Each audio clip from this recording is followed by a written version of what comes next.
Hello everyone, this is Yours Trivia, and today we're continuing our Sima Coup Let's Talk Lore series with episode 5 titled Cao Shuang's Campaign. Before we get started, here's the answer to our trivia question from our previous episode, and be sure to stay tuned for a new trivia question at the end of this episode. So last time we ended as Cao Shuang's two advisors in Li Sheng and Bi Gui crafted him a plan to outshine Sima Yi's military achievements, but given Sima Yi's long track record of success, they had to go big. And what they came up with is an all-out attack on Shuhan through the Tangluo path, with the ultimate goal of seizing control of Hanzhong and breaching the Yangping Gate, which is the gateway to the interior of Shuhan. Now, there are many angles we can discuss when it comes to this plan, and the first one we will start with is Cao Shuang's personal angle. For Cao Shuang himself, this attack on Hanzhong is a part of his family's legacy, as his father, Cao Zhen's illustrious military career, ended in disgrace in a failed campaign to take Hanzhong. The heavy downpours within the Ziwu path not only washed away Cao Zhen's chance for glory, but it also took Cao Zhen's life, as Cao Zhen would never recover from the illness he picked up while on that ill-fated final campaign. So in a sense, Cao Shuang had unfinished family business in Hanzhong. And even from Cao Shuang's campaign plans, we can clearly see adaptations to the hard lessons learned by his father. The most obvious change is the choice of the Tangluo path, as Cao Zhen previously opted for the Ziwu path, which is the shortest route between Chang'an and Hanzhong at roughly 330 kilometers. But this path was the least maintained of all the paths into Hanzhong, and the one where almost the entire distance is located inside the Qinling mountain range. The Tangluo path, on the other hand, required more marching distance from Chang'an, but the mountainous portion of the path is actually the shortest of all the paths into Hanzhong, measuring in at just around 210 kilometers. But so far in the history of the Three Kingdoms period, no sides have used this path for military campaigns because, unlike the other path between Chang'an and Hanzhong, the Tangluo path does not follow the flows of rivers. And if we look at a map here, the Tangluo path is a relatively straight path that connects the Tang Valley in the north to the Luo River in the south. Marching from north to south, the path runs parallel to the He River before intersecting it for just a brief moment.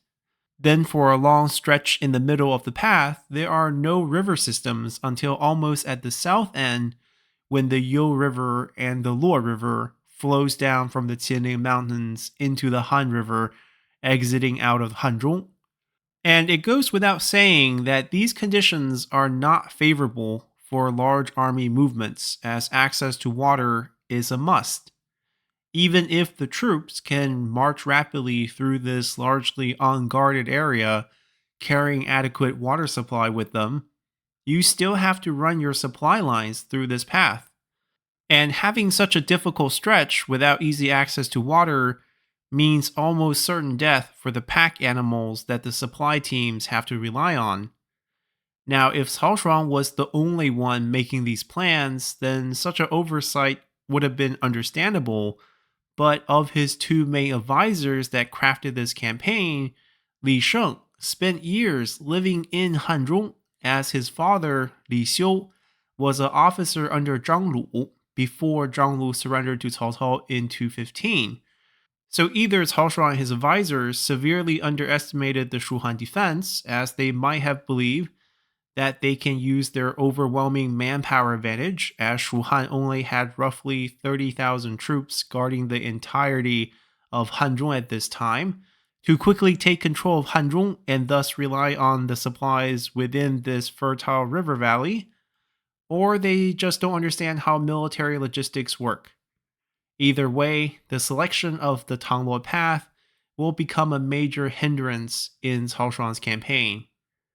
Now, disregarding the difficult path selection for just a second, Cao Shuang also decided to launch his campaign in late February of 244, as he wanted to avoid the rainy season that doomed his late father's campaign, as those typically occurred in late summer to early fall. However, starting a campaign in late winter carries a huge economic cost, as this campaign will no doubt carry on for many months and require not only over 100,000 troops, but also countless more laborers to help sustain the massive supply lines needed to maintain the campaign.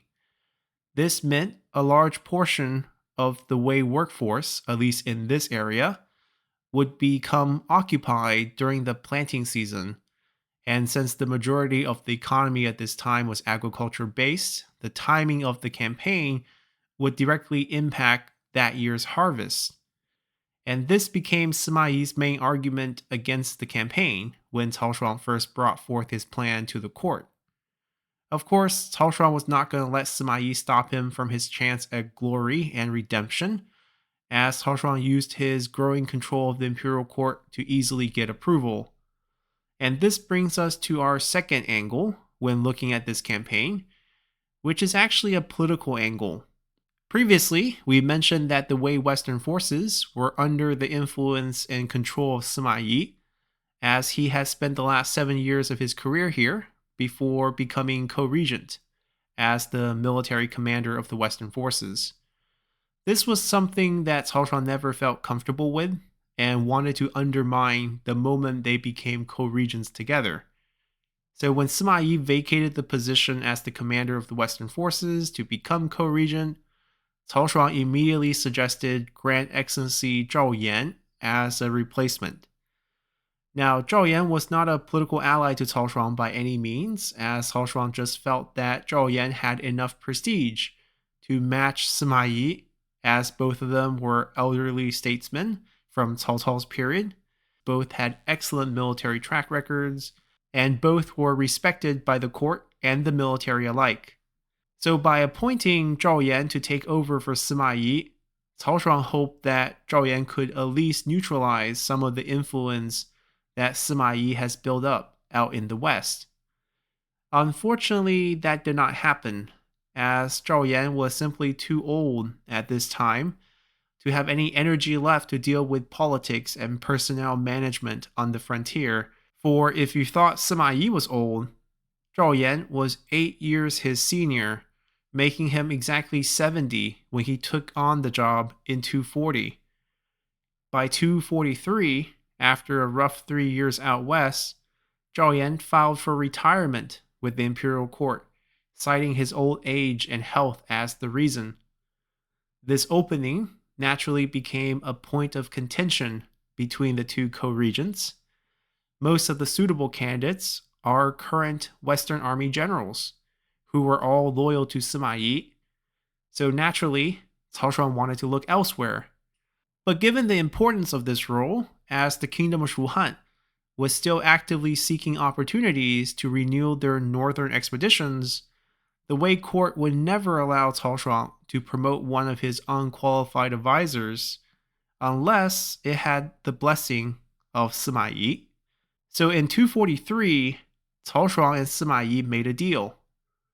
Cao Shuang gets to promote his cousin and ally, Xiahou Xuan, to become the commander of the Western forces, and Sima Yi gets to promote his eldest son, Sima Shi, to take over Xiahou Xuan's current post, which was the general of the Central Guards.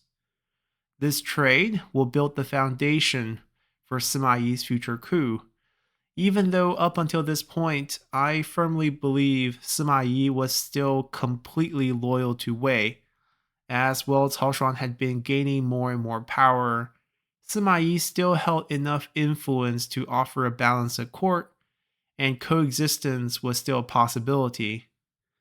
Although I do want to mention that Sima Shi probably harbored more ambition than his father Sima Yi at this point, as Sima Yi was already 65 years old, but Sima Shi was just entering his prime. Now, this is a topic that we will revisit in a future episode in this series. For now, we just need to focus on Cao Shuang's side of the trade, as he got to promote Xiahou Xuan as the commander of the Western forces, and through Xiahou Xuan, plans for this ambitious attack on Hanzhong was already put into motion as early as 243, and by February of 244, Cao Shuang would personally march to Chang'an with roughly 60 to 70,000 troops. His two chief military advisors for this campaign will be Li Sheng and Bi Gu, who were also the two architects of this plan. And waiting for him in Chang'an was General Xiahou Xuan with around 20,000 troops from the western garrisons, and set to join them at the entrance of the Tangluo Path was General Guo Huai, who would be bringing another 20,000 troops from the Longxi region farther out west for a total troop count of over 100,000 strong. And with that, our episode here comes to an end, as we'll return next time to discuss the Shuhan defense and cover the details of the Battle of Mount Xingshi. So hopefully you all have enjoyed this episode enough to consider subscribing to the channel for more content like this on Three Kingdoms history, or simply support the channel by leaving a comment below or by hitting that like button, as once again, our next episode will be released once this episode gets 300 likes. And as always, I'll see you all then. Bye!